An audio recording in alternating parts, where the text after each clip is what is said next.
السلام عليكم ورحمة الله وبركاته. عاملين ايه يا حبايبي؟ شايفين الجمال والحلاوة؟ احلى طبق هوت دوج هتعمليه بطريقة تحفة. تعالي اقولك انا عملته ازاي. اول حاجة معايا معلقتين زيت كبار في قلب مقلة كده، تحطي معلقتين زيت او في الصينية بتاعتك، تسيبيهم يسخنوا كويس جدا. هبدأ اجيب الهوت دوج بتاعي وهبدأ ان انا اقطعه شرايح بالشكل ده وانزل بيهم في الزيت.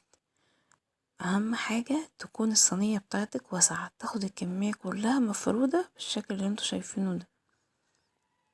هبدأ بقى ان انا اسويهم كده عشان كله يبدأ ان هو يتحمر وياخد لون واحد. بصوا شايفين الجمال؟ شايفين الحلاوة عاملة ازاي؟ ببدأ ان انا اقلبه من الوقت للتاني، ما بسيبوش على النار كتير علشان خاطر هو ما بياخدش وقت في التحمير، هو خفيف خالص وبيتحمر بسرعة. اتحمر معايا بقى بالشكل اللي انتوا شايفينه ده.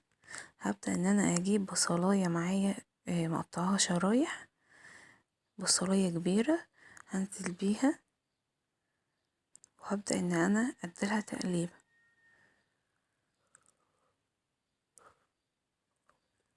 بعد كده معايا بقى فلفل اخضر، وهبدأ برضو ان انا اقلبه مع بعض، مقطعه برضو شرايح، وطماطمايه كده وسط مقطعها شرايح برضو ونزل بيها على الهوت دوج. على فكرة يا جماعة، الهوت دوج ده من الأكلات جميلة جدا، ممكن تعمليها في الغدا وتعمليها في العشاء، بتبقى حلوة قوي. أنا بقى هفضل إن أنا أقلب من الوقت للتاني، يعني كل دقيقة كده بقلب فيها، كل دقيقة بقلب فيها. بصوا لحد ما الخضار يدبل شوية. شايفين الجمال والحلاوة؟ ريحته بقى بتبقى جميلة جدا.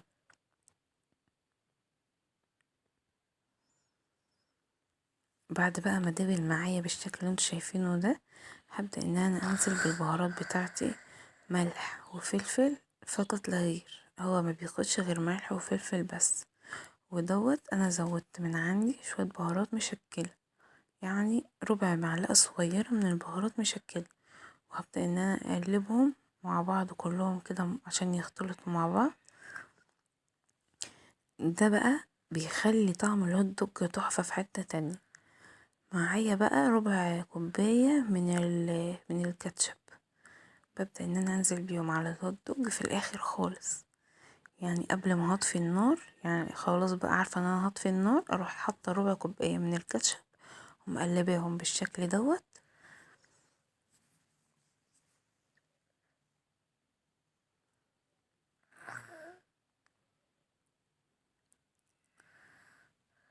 ده بقى تقدميه مع مكرونة بطاطس، بيبقى طعمه حكاية بجد، وشوية كاتشب كده تحفة.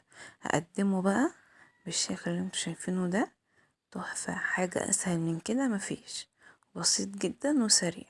متنسونيش بقى في لايك وشير وسبسكرايب للقناة.